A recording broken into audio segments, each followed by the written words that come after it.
So, tell me again, Beatrice. How much did you say my husband's debts were? Was it more, or was it less than the $200 million that just cleared in my account this morning? It's funny how life works, isn't it? 1 minute, you are nothing. You're invisible, someone to be wiped off a shoe. The next minute, you are the only person in the room who matters. People always talk about karma being slow, but I've learned that when it finally arrives, it doesn't knock. It kicks the door off the hinges. How are you all doing today? I really hope you're comfortable, maybe got a drink with you. Where are you watching this from? Is the weather okay where you are? I hope so, because I need you to settle in. I am about to tell you a story that you are going to love, one that will stick with you. I promise, you will be so glad you stayed to hear it. My name is Clara Nolan. Well, it was Nolan. And this is the story of how I went from being a grieving widow, locked out of my own home with nothing but the clothes on my back, to the woman standing in this very auction room, holding the paddle that will decide my entire former family's fate. The look on their faces right now, that shocked, pale, horrified look, that is the moment this entire story is about. If you love stories about justice, about the underdog finally getting their win, then please do me a favor. It helps more than you know. Hit that like button, subscribe to the channel so you don't miss what's next, and maybe even share this. But let me start from the beginning. I was 23 when I met Arthur Nolan. I was naive, so incredibly naive. I believed in fairy tales. I truly did. I believed that if you were a good person, if you loved someone with your whole heart and did right by them, that the universe would somehow protect you. I believed marriage was a true partnership, a sacred blending of two families into one. I was a nursing student, working shifts at a local diner to pay my bills. I had no family to speak of, not really. And then came Arthur. He was everything I wasn't. Confident, handsome, funny, and from this picture-perfect, old money family. The Nolans. They were pillars of the community. When he proposed to me after just 6 months, I felt like I had won the lottery. I wasn't just getting a husband, I was getting a family. His mother, Beatrice, and his older brother, Julian, seemed to welcome me with open arms. Beatrice, especially. She was so elegant, so put together. She clutched my hands at our engagement dinner and called me the daughter she never had. She told me how happy she was that Arthur had found someone so genuine and unspoiled. My flaw wasn't just that I was trusting. It was that I was desperate to be accepted. I came from absolutely nothing, and they were everything. I would have done anything to keep their approval, to prove I was worthy of the Nolan name. And I should have seen it. Looking back, the first clue was planted right there. It was always paperwork. Beatrice was the matriarch, the one who handled the family's extensive finances. A week before the wedding, she sat me down in their huge, quiet study. "Just a formality, dear," she'd said, pushing a thick stack of documents toward me. "It's just a prenuptial agreement, but it's really about the family trust. It's to protect you, to officially bring you in." I picked up the pen. I was so eager to be part of the family, so desperate to show I trusted them, I never read a single line of the fine print. I just signed. You all watching this, you know where this is going. You've read the title. You know they're snakes. But I didn't. I was floating on air. I was Mrs. Arthur Nolan. We had a beautiful home. Life was perfect. For 2 years it was perfect. And then Arthur got sick. It was fast. Aggressive. A rare form of leukemia that just didn't respond to anything. The doctors gave him 6 months. He lasted 8. That was the ticking clock. His life. I was by his bedside 24 hours a day, 7 days a week. I used my nursing training to manage his care, to make him comfortable. I barely ate. I barely slept. I was watching the love of my life fade away in front of my eyes. And through it all, Beatrice was right there. But she wasn't just comforting me. She was managing things. She and Julian were always in quiet, urgent meetings in the hospital hallway.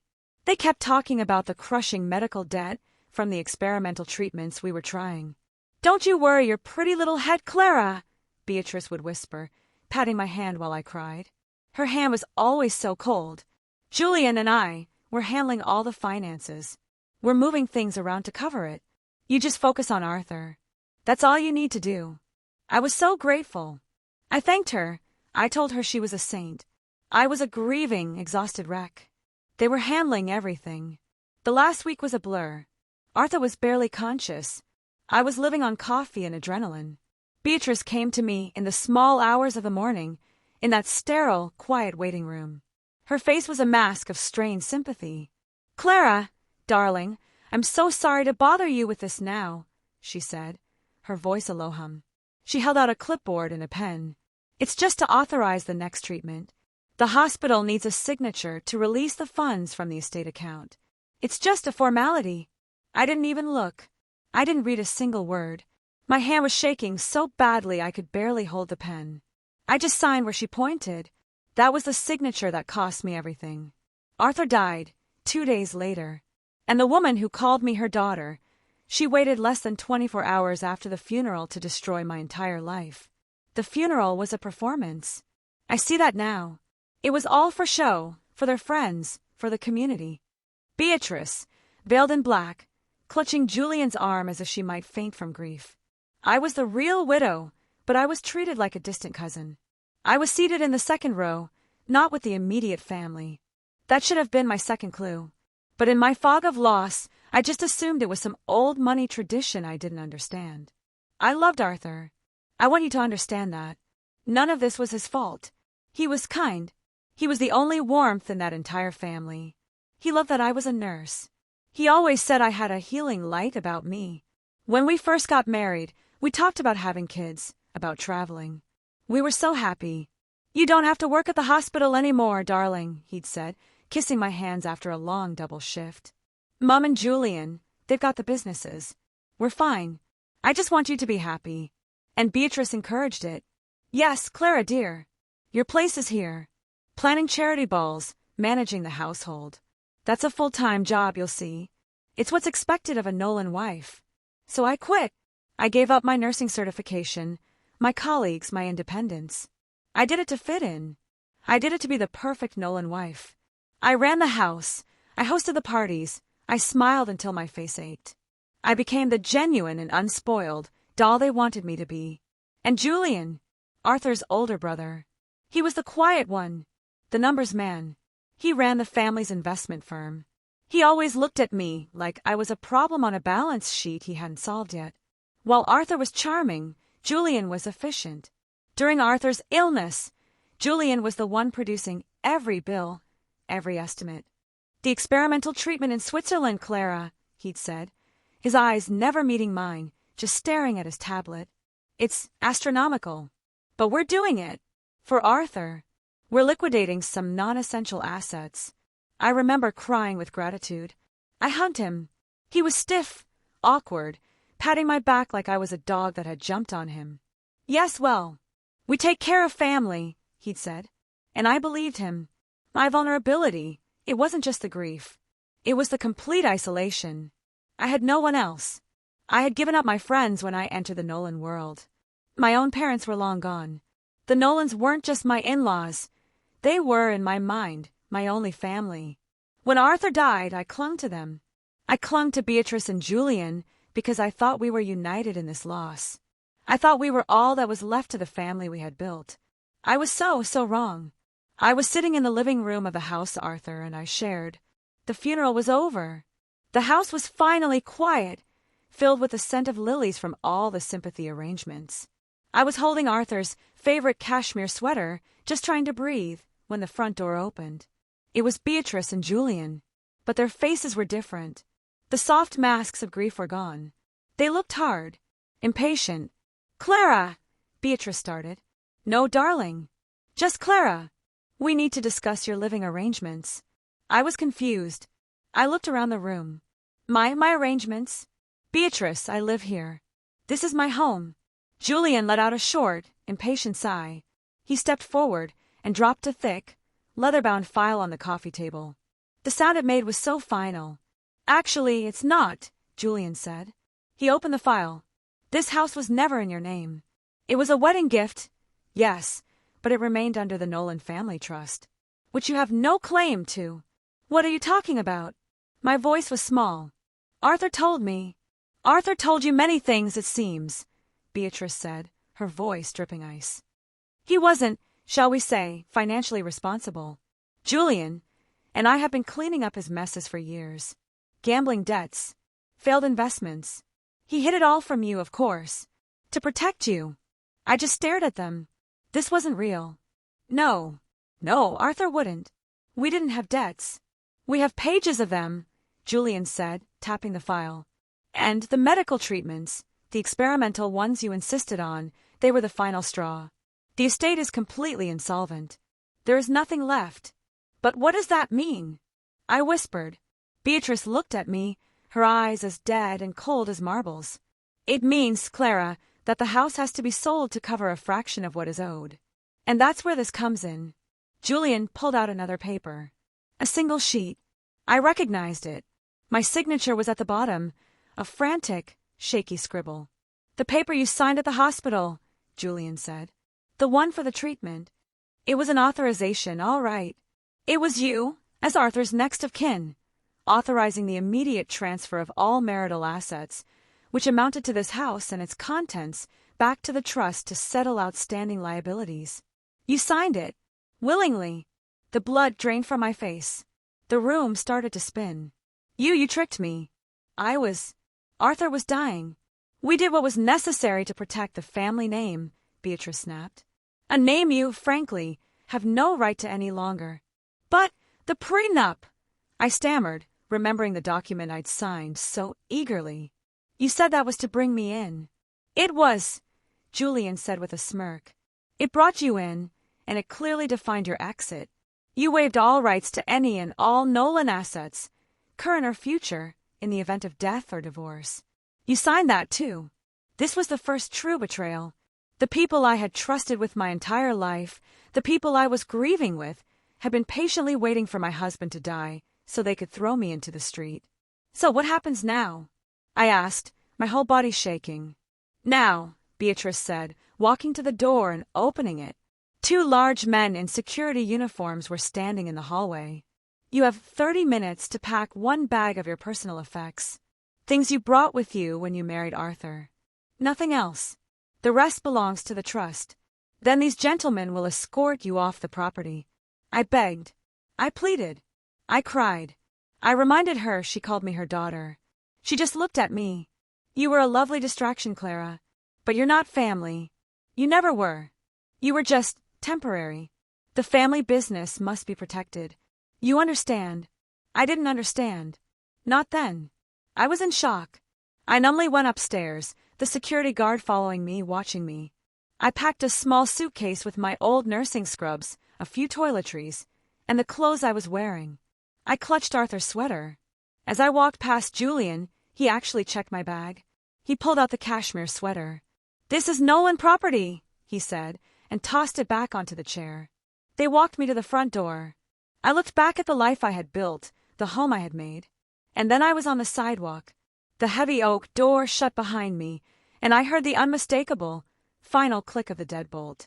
I stood there, on a cold, gray afternoon, with 1 small suitcase, nowhere to go, and not a single dollar to my name. They hadn't just taken my home. They had taken my husband's memory. They had taken my identity. They had taken everything. I don't know how long I stood on that sidewalk. It could have been 10 minutes or an hour. The world just dissolved. The sounds of the neighborhood, a distant lawnmower, a car passing, felt like they were happening underwater. All I could hear was the click of that deadbolt, a sound so small, so final, that it severed my life in 2. This was the point of no return. I was, in every legal and practical sense, a non-person. I started walking. I had no destination. I just walked. I had my purse, my small suitcase, and the clothes I was wearing. I pulled out my phone to call. Who? I didn't have any friends left. The Nolans had made sure of that. My life had been systematically pruned until they were the only ones left. I unlocked it anyway, just to see the screen. No service. Of course. The plan was under the Nolan family account. They hadn't just locked the door. They had cut every wire, severed every tie. I checked my wallet. Inside was $63 and some change. $63. 2 days ago, I was co-hosting a charity gala where the appetizers cost more than that. The irony was so bitter it made me want to be sick right there on the manicured lawn. My shock started to fade, replaced by a cold, terrifying panic. It was getting dark. It was getting cold. I had nowhere to go. I had no one. This was their motivation. I saw it so clearly now. It wasn't about protecting the family name. It wasn't about debts. It was about erasure. They had tolerated me as Arthur's pretty, naive accessory. But the moment he was gone, the moment I became a potential liability, a person who might have a claim, they had to erase me. Beatrice didn't want a daughter-in-law. She wanted a placeholder. Julian didn't see a grieving sister-in-law. He saw a loose end on a balance sheet. Every kind word, every pat on the hand, every darling was a lie. A calculated move in a long game I didn't even know I was playing. My entire marriage, the love I felt for Arthur, they had used it. They had used my love for their dying son as leverage to strip me bare. They'd waited until I was at my absolute weakest, my mind clouded by grief and exhaustion, and they'd slipped me the financial execution papers disguised as a medical formality. My legs were aching. I had been walking for hours. I was in a part of town I hadn't been to in years. My old neighborhood, the one I had been so desperate to escape, the one the Nolans would have called gritty and unfortunate. And then I saw it, a small, bright, neon sign cutting through the dusk. Sully's Diner. Open 24 hours. I had paid for my nursing school textbooks waitressing in that diner. I pushed open the door. The smell of stale coffee, bacon, and bleach hit me. It was the most comforting smell in the world. An older man with a gray ponytail and a flour-dusted apron was wiping down the counter. He looked up. Holy! He squinted. Clara Preston. Is that you? It was Sal, the owner. Hearing my maiden name felt like a punch and a relief all at once. I hadn't been Clara Preston in 3 years. I must have looked as broken as I felt. I sat down on one of the cracked vinyl stools, put my head in my hands, and the dam just broke. I couldn't stop the sobs. I told him everything. The marriage, the Nolans, the sickness, the funeral, the house, the signature, the $63. Sal listened. He didn't interrupt. He just poured me a cup of coffee, thick, black, and probably burnt. When I was finished, he just shook his head. Those people, he said, his voice a low growl. They're vampires, Clara. They feed on people like us. I always knew old money was just old dirt. He disappeared into the back. I heard him yelling at someone on the phone. I don't care what the schedule says, you're off tonight. I got it covered. He came back out and slid a plate with a grilled cheese sandwich in front of me. Eat. You look like a ghost. I ate. It was the best thing I had ever tasted. So, he said, leaning on the counter, you're broke. You got no place to go. And you need a job. I nodded, my throat too tight to speak. The room upstairs, he gestured to the ceiling. It's not much. It's a storage room mostly. But it's got a cot and a lock. And it's warm. You can stay there. Pay me back when you're on your feet. He tossed an apron onto the counter in front of me. Shift starts at 6 a.m. You're covering the breakfast rush.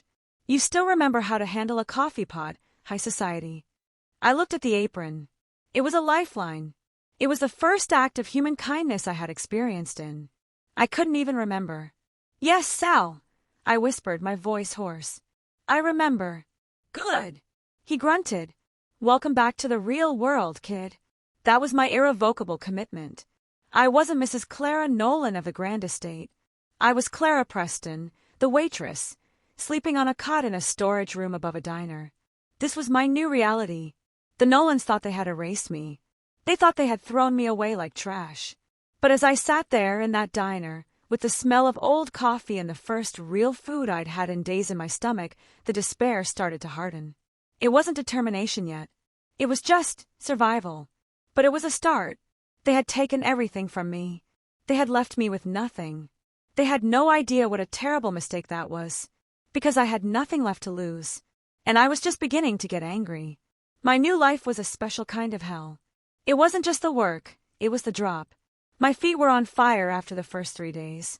The ache went straight up my back. This was my life now. 12-hour shifts, the constant smell of grease in my hair that no amount of cheap shampoo could get out, and the shrill, demanding ring of the order bell. I was sleeping on a cot that folded in the middle, surrounded by boxes of napkins and industrial-sized cans of tomatoes. But the physical exhaustion was nothing compared to the humiliation. My new life and my old one were bound to collide. About a week in, I was balancing 3 plates on my arm during the lunch rush. "Clara!" I froze. I knew that voice. I turned, slowly. It was a woman named Mrs. Abernathy. We had served on the hospital's charity board together. She used to kiss my cheek and tell me how perfectly I ran the Nolan household. She was standing there in a cashmere coat, her eyes wide. She looked shocked, but it wasn't sympathy. It wasn't, "Oh, you poor thing." It was embarrassment. She was embarrassed for me. Or maybe embarrassed to be seen talking to me. "Mrs. Abernathy," I said, my face burning. I had no idea," she stammered, looking at my apron, at the coffee stain on my uniform. "Beatrice told everyone you'd gone to a private wellness retreat. To cope. A wellness retreat. They hadn't just erased me, they had replaced me with a more convenient, tragic story. One that didn't involve them being monsters." "I know," I said. "I'm working here." Her face tightened. "Oh, I see. Well, good for you." She gave a tight little nod, turned, and walked right back out the door. She didn't even order. I wasn't a person to her anymore. I was a social ghost. A piece of gossip. That night, in the storage room, the shame was so thick I could barely breathe. But underneath it, something else was growing. Anger. She believed them. Beatrice was out there, painting me as unstable, while I was here, serving her friends coffee. The quiet in that little room was suffocating. But it gave me time to think. And things didn't add up. The gambling debts. Arthur hated gambling. He got annoyed when Julian put a football game on. He thought it was a waste of time. He wouldn't even stand a game of poker at a family party. It was a lie. It had to be. And the crushing medical debt. I was a nurse. I knew the costs. I had seen the preliminary bills. Yes, the treatments were astronomical. But they weren't. Sell your multimillion-dollar home and be left with nothing astronomical. Not for the Nolans. Not with their portfolio. I had to know. Sal had an old dinosaur of a desktop computer in his tiny, cluttered office, piled high with invoices. "Sal," I asked him, my hand shaking. Can I use your computer? After my shift. I need to look something up." He just grunted. "Long as you don't break it. And clear the history. I don't need my suppliers knowing I'm searching for cheap bacon." That night, after scrubbing the grill, I sat down. The dial-up modem shrieked and whined, connecting me back to a world I no longer belonged to. I didn't even know where to start. My first thought was legal help. I searched for free legal aid.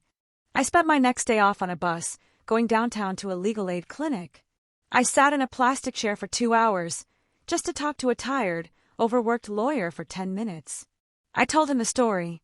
He just shook his head before I was even halfway through. "You signed a prenuptial agreement?" he asked. "Yes." "You waived all claims to the family trust and assets?" "Yes, but—" "And you signed a separate document, post-nuptial, authorizing the transfer of marital assets to that trust to cover liabilities?" "Yes. But they tricked me. My husband was dying." He sighed, pushing his glasses up. "Miss Preston, I'm sorry for your loss. I truly am. But from a legal standpoint, you have no case. You signed the documents. Willingly. Proving undue influence or emotional distress in a case like this against a family with the resources of the Nolans, it's impossible. They'll bury you in court costs you can't pay. Your signature is your signature. I'm sorry. There's nothing I can do. It was a dead end. The small, flickering hope I had, it was shattered. I walked out of that office completely, utterly defeated. They had won. It was all legal. It was all final. I went back to work. I just functioned. I poured coffee. I took orders. I cleared plates. I was a machine. But the anger was still there, simmering. If the law couldn't help me, I wasn't looking for a lawyer. I was just looking. A few nights later, I was back on Sal's computer. I didn't search for legal help. I just searched Nolan Investments. The first hit wasn't a scandal. It was a press release from 2 days ago. Nolan Investments announces massive Phoenix real estate development. I clicked the link. My blood ran cold. It was an article from the local business journal. There was a picture. Julian and Beatrice, standing on a construction site, wearing hard hats, smiling. Smiling. The article was glowing. It talked about Julian Nolan's brilliant financial savvy and how he had masterfully navigated the company through a difficult personal period, turning grief into growth. It went on. CEO Julian Nolan, who took over primary operations from his late brother Arthur last year. Wait, last year? Arthur wasn't sick last year. He was fine. We were happy. Julian was just the numbers guy. Arthur was always the heir apparent. And then I saw the line that stopped my heart. The article praised Julian for securing the capital for this massive new project. It quoted him directly. We were fortunate to be in a position to move quickly, thanks to a recent and significant consolidation of family assets, which allowed us to be liquid when the opportunity arose. A recent and significant consolidation of family assets. I felt sick. I ran to the grimy staff bathroom and threw up in the sink. It wasn't debts. It was capital. They didn't sell my home to pay for Arthur's care. They stole my home to fund their new project. My signature, the one I gave them in a fog of grief, was the key. I had personally handed them the seed money for their new empire. My sacrifice wasn't a tragedy. It was a business transaction. I scrolled down. There was another photo. This one was from the Phoenix Project Gala. The one I had been in the early stages of planning for the hospital. They had just changed the name. Beatrice was there, in a glittering evening gown on Julian's arm. The caption read, Beatrice Nolan, new head of the Nolan Family Foundation, celebrating the project's launch. They had replaced me. In my home, in my chair at the foundation, in my life. Julian had taken his brother's company, Beatrice had taken my role, and together they had taken my home. The deception was so total, so absolute. They weren't grieving. They were thriving. On my loss. On Arthur's death. The grief was gone. Just gone. It was burned away by a pure, cold, clean rage. They thought I was stupid. They thought I was a naive girl they could just throw away. They thought they had won. They had forgotten who I was before I met them. I was Clara Preston. I was a nurse. I was trained to find the one detail in a chart that everyone else missed. The one that explained the entire diagnosis. And I was going to find theirs. The next 2 months were a blur of grinding exhaustion.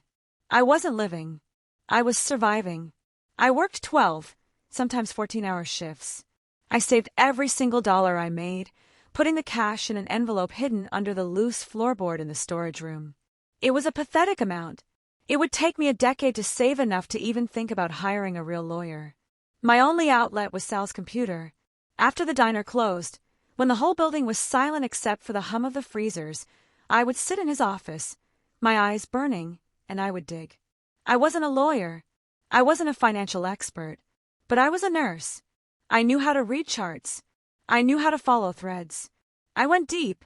I looked up every LLC, every shell corporation, every board member connected to Nolan Investments and the Phoenix Project. I was building a web. I didn't know what I was looking for, but I knew I'd recognize it when I saw it. The problem was, they were clean. Too clean. Julian was good. Everything was hidden behind layers and layers of legal firewalls. I was hitting brick wall after brick wall. I was stuck. I was just a waitress in a diner, playing detective on a dial-up modem, while they were out there, building their empire on the ashes of my life. I was finishing a double shift. It was the lunch rush. I was bone-tired. My feet were throbbing. I was just pouring coffee for a regular when the bell on the front door chimed. I didn't look up. Welcome to Sully's, I said, my voice flat. Be with you in a. No need to rush. I have time. I froze. The coffee pot in my hand felt like it weighed 1,000 pounds. I knew that voice. Cold. Arrogant. Efficient. I turned around very, very slowly. Julian Nolan was sitting in one of my booths. He was in a perfectly tailored, dark navy suit. He looked like he had been beamed in from another universe. The regulars, the construction workers, the office clerks, they all stopped talking. They were all staring. He looked at the sticky Formica table, at the ketchup bottle, with an expression of faint disgust. I just stood there. I couldn't move. I couldn't breathe. Aren't you going to take my order, Clara? He asked, his voice low, but carrying easily across the silent diner. Or has your new position made you forget your manners? My hands were shaking. I put the coffee pot down and walked over. I picked up an order pad. What do you want, Julian? Coffee. Black. He smiled, a thin, reptilian stretch of his lips. You look tired. This line of work doesn't seem to suit you. What are you doing here? Business, he said, waving a hand vaguely. I was in the neighborhood, and my mother, well, she worries. She heard about that little scene with Mrs. Abernathy. We were so embarrassed for you. She wanted me to check in, to make sure you'd settled. I've settled, I said, my voice hard. Now if that's all. It's not. His smile vanished. We know you want a legal aid, Clara. We know you're spending your nights on this diner's computer. Did you really think we wouldn't be watching? Did you think we wouldn't have kept a file on you? The floor dropped out from under me. They knew. They had been watching me this whole time. This grimy, safe little room, it was a fishbowl. You need to stop, he said. It's over. You lost. You signed the papers. What you're doing now is pathetic. It's an annoyance. And I don't like annoyances. Or what? I whispered, my rage so hot it was hard to speak. What are you going to do? Throw me out of a storage room? Me? He chuckled. I'm not going to do anything to you, Clara. You're not worth the effort. He reached into his breast pocket and pulled out a long, official-looking envelope. He didn't hand it to me. He just slid it across the table. It wasn't addressed to me. It was addressed to Sal Pescara, owner, Sully's Diner. What is that? That, Julian said, is a problem. You see, this charming little establishment, it's sitting on a rather valuable piece of land. Land that just so happens to be essential for Phase 2 of the Phoenix Project. We've been trying to buy this entire block for 6 months. Mr. Pescara, he was the last holdout.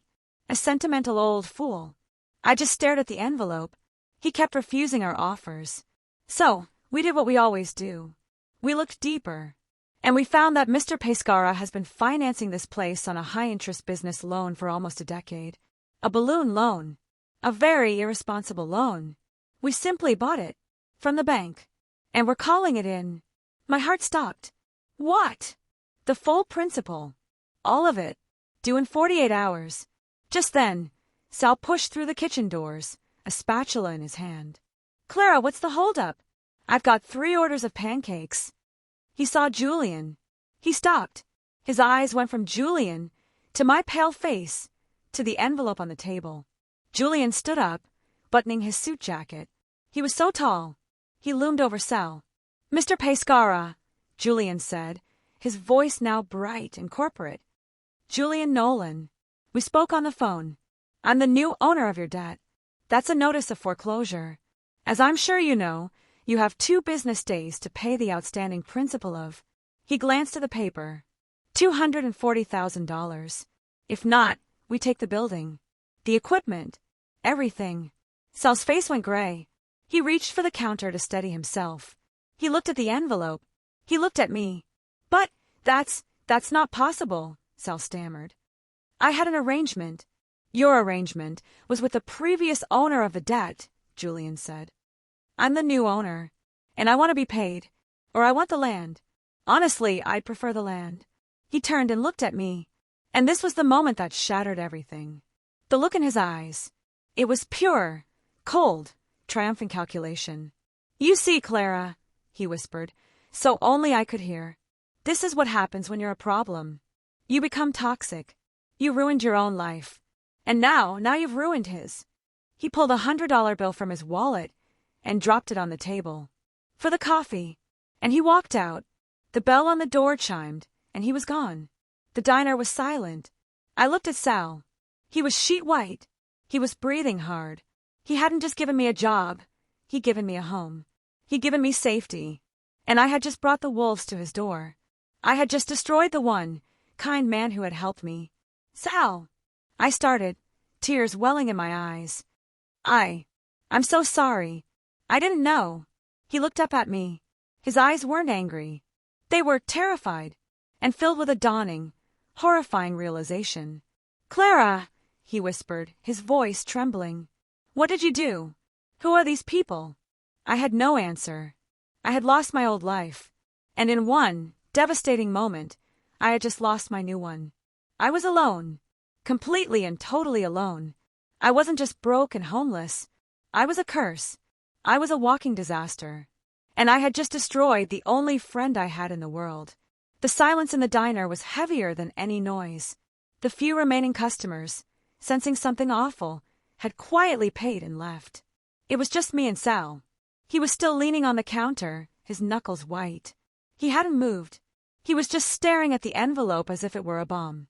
240,000, he finally whispered. He said it to himself, not to me. 2 days. He let out a sound that was half a laugh, half a sob. I could maybe scrape together 2,000. Sal, My voice was a useless croak. "I'll fix this. I'll go to them. I'll beg. I'll tell them I'll stop. I'll sign whatever they want. I'll say you had nothing to do with it." He finally looked up at me. And that was the worst part. There was no anger. There was no blame. There was just a terrible, empty pity. It was the look you'd give someone who just told you they could flap their arms and fly. "Kid," he said, his voice raspy, "you don't get it. You're not a person to them. You're a bug, and I'm the anthill you were hiding in. They don't want you to stop. They want to step. It's done." "No." I was frantic. I ripped off my apron and threw it on the counter. I'm going to their office. Right now." "Clara, don't." But I was already out the door. I ran the 20 blocks to the downtown district, to the gleaming glass tower that had Nolan Investments in huge silver letters at the top. My waitress uniform was damp with sweat. My cheap shoes were pinching my feet. I looked like a stray dog. The lobby was all marble and cold, quiet air. The security guard at the desk looked me up and down like I was something he'd found on his shoe. "I'm here to see Julian Nolan," I said, breathless. "Do you have an appointment?" His voice was bored. "No. But you tell him Clara Nolan is here. And if he doesn't see me, I will scream this entire building down." He must have seen the wild, desperate look in my eyes. He picked up his phone, murmured into it. A few seconds later, his eyes widened slightly. "He'll see you. Top floor." The elevator ride was silent. I was a ghost in a mirrored box. When the doors opened, I wasn't in an office. I was in a vast, empty reception area. Beatrice was there. Not Julian. She was sitting on a low, white sofa, filing her nails. She didn't even look up. Well, she said, her voice echoing in the huge room. "Look what the cat dragged in. I told Julian you'd come crawling. He owes me $50. Beatrice, please," I begged. The run, the panic, it had all drained away, leaving me hollow. This is about me. Not him. Not Sal. He's an old man. This is his whole life. You can't just take it. Can't we? She finally looked up, a bright, cruel smile on her face. "We just did. It's business, Clara. Something you were never smart enough to understand. What do you want?" I was choking on the words. "I'll do anything. I'll sign a paper, an affidavit, saying Arthur was unstable. I'll support your story about the wellness retreat. I'll move out of the state. I'll never say the Nolan name again. Just give him back his loan. Give him time." She stood up. She walked over to me, close enough that I could smell her perfume. It was the same one she'd worn to Arthur's funeral. "Oh, darling," she cooed, tilting her head. "You still think you have something to bargain with. That's adorable. But you see, it's not either / or. We don't want you to be quiet or take the diner. We want both." She traced a finger along my jaw. I flinched. "This is a lesson, Clara. We gave you an easy, clean exit. We would have let you just disappear. But you couldn't do that. You had to poke. You had to dig. You had to make trouble. And now you see, there are consequences. This isn't your fault because you're a problem. This is your fault because you're weak. You attached yourself to that old man, and you made him a target. You destroyed him, Clara. Not us. You." She was right. That was the most devastating part. She was right. "It's too late. she said, turning away. The bulldozers are scheduled for Monday. We're having a groundbreaking ceremony. It's going to be in the papers. She paused by the elevator. Security will show you out. And Clara, don't come back. There's nothing left for you here. There's nothing left for you anywhere. The 48 hours passed in a fog of despair. There was nothing to do. We packed. We packed the kitchen. We packed the small, grimy office. Sal was a zombie. He moved slowly, wrapping dishes in old newspaper, his hands shaking. He barely spoke. The life had just drained out of him. On the final morning, a man in a suit came with 2 security guards, the same ones from my house, I was sure of it, and a locksmith. He didn't even knock. He just used a key. This property is now in the possession of the Nolan Family Trust, he said, his voice flat. You have 1 hour to vacate with your personal belongings. We carry the last few boxes out onto the sidewalk. My small suitcase, Sal's 2 duffel bags, a box of his framed photos from the diner's wall. The locksmith finished. The man in the suit put a thick chain and a heavy padlock on the glass doors. Right over the open 24 hours sign. Sal and I just stood on the sidewalk, next to our pathetic pile of belongings. Just like I had stood outside my house. The Nolans were very good at this. Sal, what will you do? I whispered. He stared at the locked door for a long time. My sister, he finally said, his voice hollow. She's in Florida, some retirement village. She's been asking me to come down. Guess I'm retiring. He turned to me. His eyes were red-rimmed. You're a good kid, Clara. You got a good heart. But they were right about one thing. You're like lightning. You hit things. And they burn. He wasn't being cruel. He was just stating a fact. I can't be around that kid. I'm too old. I lost. I gotta go. He picked up his duffel bags. He didn't hug me. He didn't even say goodbye. He just started walking toward the bus station. I watched him go until he turned the corner, and he was gone. I was alone. Again. On a sidewalk. But this time, it was infinitely worse. I hadn't just lost my home. I had taken his. My meager savings in my pocket were a joke. It was maybe enough for a week at a cheap motel. And then what? I sat down on the curb. The world was just gray. I had nothing. No home. No job. No friends. No family. No money. And I was crushed by a guilt so heavy it felt like I couldn't breathe. Beatrice was right. I had destroyed him. My quest for what? Justice. Revenge. It was a fantasy. A stupid, childish fantasy. And it had cost a good man his entire life. They had won. They had taken my past. They had taken my present. And now, they had taken any possibility of a future. I was nothing. A ghost in a city that didn't want me, haunted by the lives I had ruined. Mine. And Sal's. This was it. This was rock bottom. There was nothing left to take. I don't know how long I sat on that curb. The sun started to set. The street lights flickered on, casting a sick, yellow light on the pavement. People walked past me, giving me a wide berth. I was just another piece of human garbage on the side of the road. Beatrice's words echoed in my head. You destroyed him, Clara. Not us. You. She was right. My stupid, naive attempt at justice had cost a good man everything. The Nolans hadn't just beaten me. They had made me their weapon. They had used me to destroy Sal. The despair was so total, so absolute, it was like drowning in ice. I had $63, my pathetic savings from the envelope, and one small suitcase. It was enough for a few nights in the kind of motel that rents by the hour. And then nothing. I was at the end. I found one, a few blocks down. The NO on the NO vacancy sign was flickering. I paid cash for one night. The room smelled like bleach and old cigarettes. The lock on the door looked like it could be kicked open. This was it. This was my life.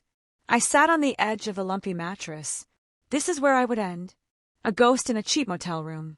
They had won. It was over. I emptied my suitcase onto the stained bedspread. It was a pathetic collection. My old scrubs, a toothbrush, 2 pairs of socks, and at the very bottom, in a worn-out zippered pouch I hadn't opened in years, there was a stack of papers. My birth certificate, my social security card, my nursing certificate, Documents from a life that didn't exist anymore. And under them, one more. A thick, business-sized envelope. It was creased and soft with age. It was addressed to Miss Clara Preston at my old pre-Arthur apartment. It was postmarked 3.5 years ago, right before I met Arthur. I remembered it, vaguely. It had come on a day I'd worked a double shift. It was from some law firm in Seattle. I'd been so exhausted. I'd assumed it was a scam. One of those, you inherited a fortune from a Nigerian prince things. Or maybe a bill from some distant relative's funeral. I was so poor, so desperate to get out of that life, that any official-looking mail just felt like a threat. So I'd stuffed it in my bag, intending to look at it later. And then I met Arthur. And my entire world changed. And I forgot. My hands were numb. I stared at it. Vance and Sterling, LLP. Attorneys at law. With nothing else to do, with no future left to look at, I opened it. The paper was thick, expensive. It was a letter. Dear Miss Preston, we are the legal representatives for the estate of your late great-uncle, Mr. Cornelius Preston. I'd never heard of him. My father had been an orphan, never spoke of his family, who passed away on the 14th of this month. We are writing to inform you that you have been named the sole beneficiary of his entire estate and all holdings. I read that line 3 times. It didn't make sense. It had to be a mistake. I kept reading. Mr. Preston was specific in his final will. His fortune, valued at approximately $200 million, $200 million, has been placed in an ironclad, discretionary trust. I stopped. I couldn't breathe. $200 million. I read the number again. The zeros blurred. This was a joke. It was a cruel, horrible joke. But I kept reading. Per Mr. Preston's instructions, this trust was designed to protect you. He feared his extended family, and the world at large, would swallow you whole if you came into this wealth unprepared. Therefore, the trust is locked. The funds, principal and interest, are to be released to you, in full, upon one of 2 conditions, whichever occurs last. You reach your 30th birthday. Or the legal dissolution of your first marriage, either by divorce or death of spouse. I dropped the letter. My whole body was shaking. Not from fear. Not from cold. My 30th birthday was still 3 years away. But my husband, Arthur, was dead. The marriage was dissolved. The condition was met. It was real. It had to be. The despair I'd been drowning in, it didn't just fade. It evaporated. It was replaced by something else. Something cold and hard and white-hot. For a moment I was terrified. The Nolans. They were watching me. Julian said it. We kept a file on you. If they knew, if they even suspected, they'd find a way to take this.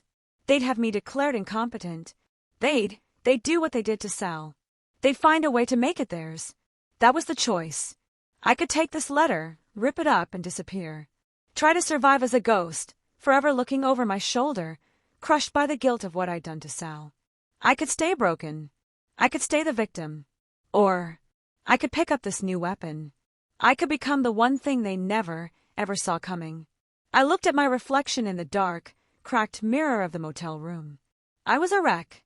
My hair was greasy, my eyes were red and swollen. I looked like the trash they'd thrown me out with. But my eyes, they weren't hollow anymore. They were glittering. This wasn't just a discovery. This was a catalyst. This wasn't just money. It was power. It was armor. It was the significant consolidation of assets I needed. I found a payphone in the motel lobby. It smelled like stale beer. I used the change I had left. I dialed the number for Vance and Sterling in Seattle. I was shaking so hard I could barely press the buttons. A crisp, professional voice answered. Vance and Sterling. My voice was a reedy whisper. Hello. My name is Clara Preston. I'm calling about the estate of Cornelius Preston. I got a letter. There was a long pause. Just silence. And then, a flurry of typing. The voice that came back on the line wasn't a receptionist. It was a man. His voice was deep and sharp and suddenly full of urgency. Miss Preston, this is Elias Vance, senior partner. My God, we've been searching for you for 8 months. We published notices. We hired private investigators. They They reported you were married into the Nolan family, and then the trail went cold. Frankly, we assumed you were dead. I might as well have been, I whispered. Your great uncle, he said, his voice lowering. He was my friend. He was a brilliant, paranoid old man. He told me, he said, the world will try to eat her alive, Elias. They'll smell the money like sharks. He put those conditions on the trust to protect you. He said to wait until you were good and hungry before we stepped in. Miss Preston, are you hungry? I looked through the dirty glass of the phone booth at the dark street. I thought of Beatrice's cold hand. I thought of Julian's smirk. I thought of the padlock on Sal's diner. The fear was gone. My voice, when it came out, didn't shake. It was perfectly calm. It was cold. Mr. Vance, I said, I am absolutely starving. Good, he said. Where are you? We'll have a car and a security team to you in an hour. We'll bring you to Seattle tonight. I thought about it. Hiding. Running. But that's what a victim would do. I wasn't a victim anymore. No, I said. A car won't be necessary. And I'm not coming to Seattle. Miss Preston, I don't think you understand the danger. No, Mr. Vance, you don't understand. The people who did this to me, they're here. Their business is here. Their reputation is here. And I'm not running. You're not sending me a bodyguard. You're sending me a lawyer. The most aggressive, ruthless corporate litigation specialist you have. The kind of lawyer who eviscerates people like Julian Nolan for breakfast. There was another pause. This time I heard him smile. I have just the man, he said. Robert Quinn. He hasn't lost a case in a decade. He's a shark in a three-piece suit. But he's in New York. It'll take him a day. Get him here, I said. And Mr. Vance, wire him a retainer. A big one. From my account. And wire me enough money to buy a new suit. The Nolans are having a groundbreaking ceremony on Monday for their Phoenix project. The one they stole my home to finance. What are you going to do? Elias asked. I'm going to go, I said, looking at my reflection in the phone booth glass. The woman staring back was someone I finally recognized. I'm going to introduce myself as his new primary investor. The 2 days I had before the groundbreaking ceremony were not spent in a motel room. The moment Elias Vance confirmed the funds were liquid and accessible, my entire world shifted from monochrome to razor-sharp, high-definition color. Mr. Vance's wire was substantial, enough to trade the motel for a suite at the Four Seasons, under my maiden name, of course. Enough to walk into the most exclusive boutique in the city and buy not just a suit, but an entire wardrobe. Not clothes, but armor. Robert Quinn, my new lawyer, was exactly as Elias had described. He didn't fly in. He arrived as if summoned with a 2-person legal team and a forensic accountant. He wasn't charming or kind. He was a weapon. He didn't ask me how I felt. He just set up a full command center in the hotel suite's dining room and said, "Tell me every lie they told. In order." For 48 hours we worked. I didn't sleep. I drank black coffee and fed them every detail. The prenup, the hospital signature, the gambling debts, the insolvent estate, Julian's smirking face, Sal. And as I talked, they found things. The forensic accountant, a quiet woman named Maria, was a magician. "Mr. Nolan's offshore accounts aren't for gambling," she said, her eyes never leaving her 3 screens. "They're for hiding. He's been systematically siphoning money from the Nolan family trust for 3 years. Right under his mother's nose. The insolvent estate." Quinn scoffed, reading a printout. "It's a joke. The medical bills were fully covered by Arthur's personal insurance, which Beatrice herself was the administrator of. They didn't sell your house to cover debt. They transferred it to a new LLC, Phoenix Holdings, for a sale price of $1. The day after you signed the paper," Maria added quietly. "And that LLC," Quinn continued, pacing, "is the sole developer for this Phoenix project. They didn't just steal your house, Miss Preston. They made it the cornerstone of their new venture. It's fraud. It's theft by deception. It's beautiful. What about Sal?" I asked, my voice tight. "The diner." "Already done," Quinn said, not even looking up. "The loan was held by another shell, Nolan Commercial Properties. My team made an inquiry this morning. We offered to buy the debt. They laughed at us. So, we offer them triple its value. Cash. Wire transfer. Today. They couldn't sign the papers fast enough. Julian Nolan is so arrogant he didn't even check who was buying. He just saw profit. So we own the loan. I asked. As of an hour ago, your trust owns the debt, the building, and the land, Quinn said. It's yours. What do you want to do with it? I thought of Sal, walking away defeated. We're giving it back. Free and clear. And find Sal. I don't care what it costs. Get him on a plane. I want him here. Now. Monday morning was bright and cold. The site of Sal's diner had been erased. It was a clean patch of dirt, surrounded by a chain-link fence. A small stage was set up, with a podium bearing the Phoenix Project logo. There were gold shovels with velvet ropes. The local news vans were there. A small crowd of local dignitaries and friends of the family were mingling. I saw Mrs. Abernathy sipping champagne in a plastic cup, laughing with a city councilman. And there on the stage were the victors. Beatrice in a fur-trimmed coat, looking like the queen of everything. And Julian, beaming, shaking hands, the triumphant CEO. They hadn't seen us yet. We were waiting in a black town car half a block away. Showtime, Quinn said, checking his watch. He got out first. He was tall, immaculate, and radiated an aura of expensive, lethal competence. He opened my door. I stepped out. The woman who had been wiped on the sidewalk 2 months ago was gone. I was wearing a tailored suit of the most severe, beautiful black wool. My hair was pulled back in a sleek, powerful chignon. My shoes were quiet, expensive, and made me 3 inches taller. I wore no jewelry, just a watch with a simple, dark face.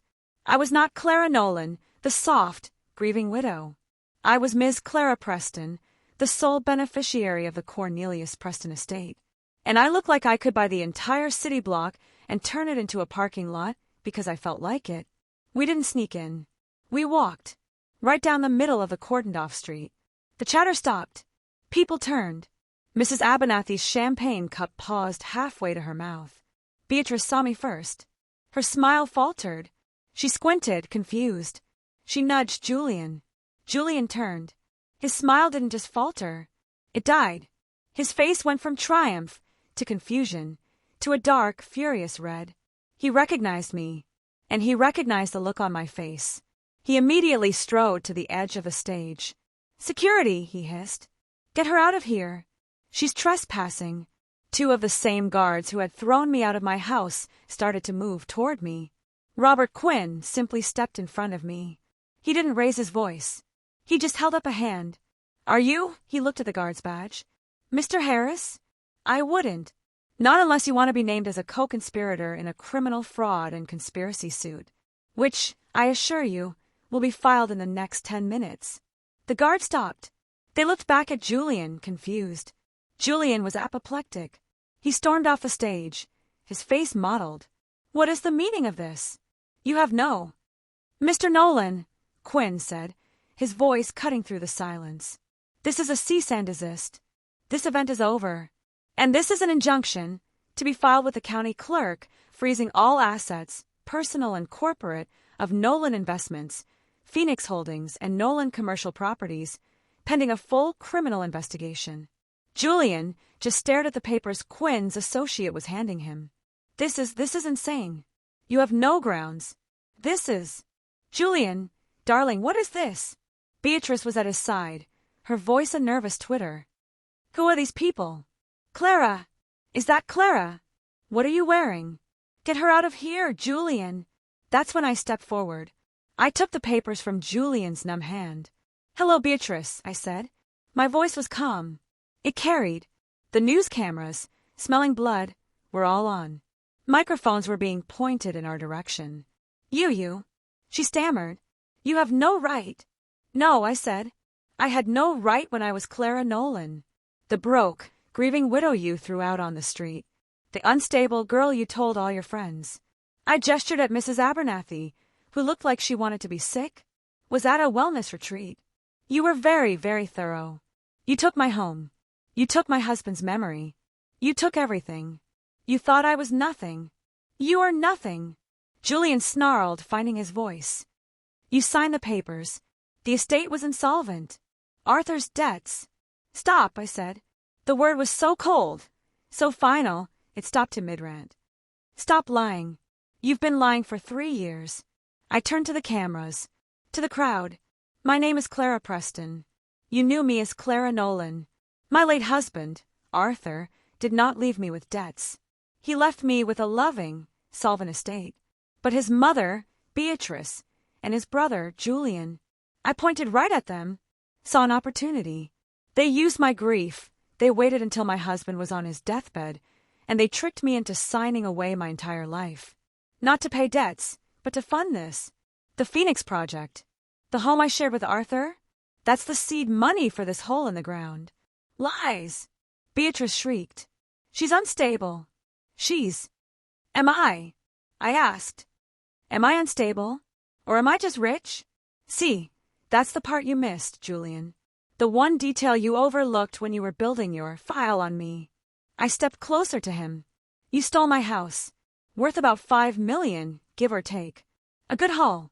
But what you didn't know, what you couldn't possibly have known, is that you were trying to rob a woman who just inherited $200 million. The silence that followed was absolute. You could have heard a pin drop on the dirt.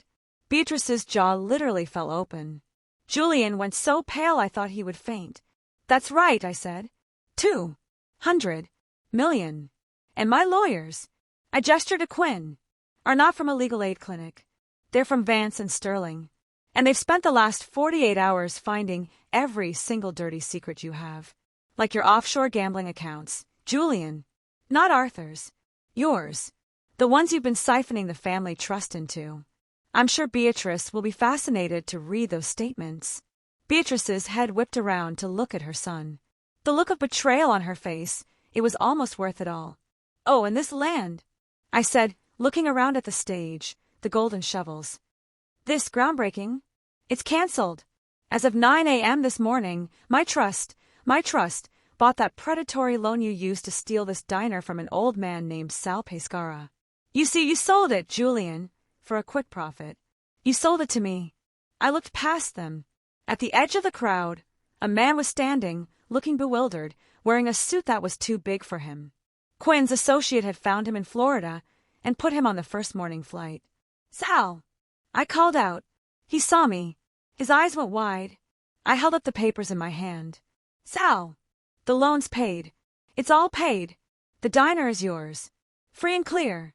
They can't ever touch it again. And there, in front of the cameras, in front of the woman who'd told me I was toxic, in front of the man who had called me pathetic, I walked over to Sal and I hugged him. When I turned back, the scene was chaos. The press was swarming Julian and Beatrice, shouting questions. Mr. Nolan, is it true you stole from your brother's estate? Mrs. Nolan, what about the offshore accounts? Julian and Beatrice were trapped. Their faces were masks of pure, unadulterated horror. They were ruined. In 5 minutes, I had taken their reputation, their money, their project, and their entire world, and I had burned it to the ground. The scene on that patch of dirt was pure, delicious chaos. The flashbulbs from the cameras were like strobe lights, catching Julian and Beatrice in a frozen tableau of horror. Beatrice, for the first time since I'd known her, looked completely undone. Her mask of perfect, icy composure was shattered. She was staring at Julian, but it wasn't with anger. It was with a dawning, sick realization. She wasn't just ruined, she had been played. He had been stealing from her, too. Her brilliant son, the one she had sacrificed everything for, including Arthur's memory and my entire life, was just a common thief who had been lining his own pockets. Their alliance, the one that had seemed so impenetrable, crumbled right there in front of the 6 o'clock news. Julian, she whispered, her voice a hollow shell. The accounts. What is she? Julian didn't answer her. He was trying to push through the wall of reporters, his face a mask of purple rage. No comment. Get out of my way. This is private property. A property you no longer own, Mr. Nolan. Robert Quinn's voice boomed over the crowd. And I'd advise you to stay put. The police are on their way to discuss the criminal fraud complaint we filed an hour ago. That stopped him. That finally, truly stopped him. He froze. I didn't stay to watch the rest. I didn't need to. I had seen the look on their faces. I had seen their entire world end. I turned my back on the circus, on the flashing lights and the shouting. My work there was done. I walked over to Sal. He was still standing by the fence, just staring at me. He looked like he'd seen a ghost. "Clara," he said, his voice trembling. Is it true? The diner?" I took his hands. His were rough and callous from a life of hard work. Mine were, well, they weren't the soft hands of Mrs. Nolan anymore, but they weren't a waitress's hands either. "It's true, Sal," I said, and the tears I'd refused to cry for myself started to well up for him. "It's yours. It's all yours. The land, the building, everything. I bought it back. It's in your name. No debt, no loan. It's yours." He crumpled. He wrapped his arms around me and just sobbed, right there on the sidewalk. And I held him. I held this good, kind man who had been the only person in the entire world to offer me a hand when I was drowning. The weeks that followed were a blur of legal evisceration. Robert Quinn was, as promised, a shark, and he was feeding. The injunction froze every last Nolan asset. The Phoenix Project was dead before the first shovel ever touched the ground. The legal case was almost laughably fast. My signature on the hospital papers was thrown out. It was textbook fraud by deception, committed under extreme emotional duress. The $1 sale of my home was reversed. Beatrice and Julian, predictably, turned on each other.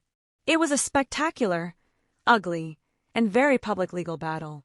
She sued him for mismanaging the trust. He tried to claim she was the mastermind behind the fraud. It didn't matter. They were both cooked. Julian was indicted on 6 counts of felony fraud, wire fraud, and embezzlement. He was facing serious jail time. His offshore accounts were seized. Beatrice, she faced a different kind of justice. She wasn't indicted. Quinn made a deal in exchange for her full testimony against Julian. But she lost everything. She lost her son. She lost her reputation. She was a social pariah. Mrs. Abernathy wouldn't even take her calls. She was financially ruined, forced to sell her own massive estate to pay the legal fees and the restitution she owed to me. And my house, the house Arthur and I had shared, I got it back. I walked through it once. The furniture was still there. The memory of Julian pulling Arthur's sweater from my bag, it was too strong. It wasn't my home anymore. It was a tomb. So I sold it. That's where we were at the very beginning of the story. At the auction, I arranged the whole thing. And you know who showed up, hiding in the back row? Beatrice. She looked 100 years old. She actually thought, with what little she had left, she might be able to buy it back. That's when I walked over to her. When I saw her pale, desperate face. And that's when I leaned in and asked her, "So, tell me again, Beatrice, how much did you say my husband's debts were? Was it more, or was it less, than the $200 million that just cleared in my account this morning?" She didn't say a word. She just fled. I sold the house that day, and I donated every single penny from the sale, all $6 million of it, to the city hospital to found the Arthur Nolan Leukemia Research Wing. I took his name, the one they had tried to tarnish with their lies, and I cleaned it. I made it mean something good again. And me. I didn't go back to Seattle. I didn't buy an island. I stayed right here. I'm speaking to you now from my office. It's not a glass tower. It's a small, warm room. And it smells like fresh coffee. Because it's right above Sal's place. We rebuilt it. Not as a grimy diner, but as a beautiful, bright community restaurant. Sal is the head chef, screaming at the cooks, happier than I've ever seen him. He lives in a nice apartment 2 blocks away. He's my family.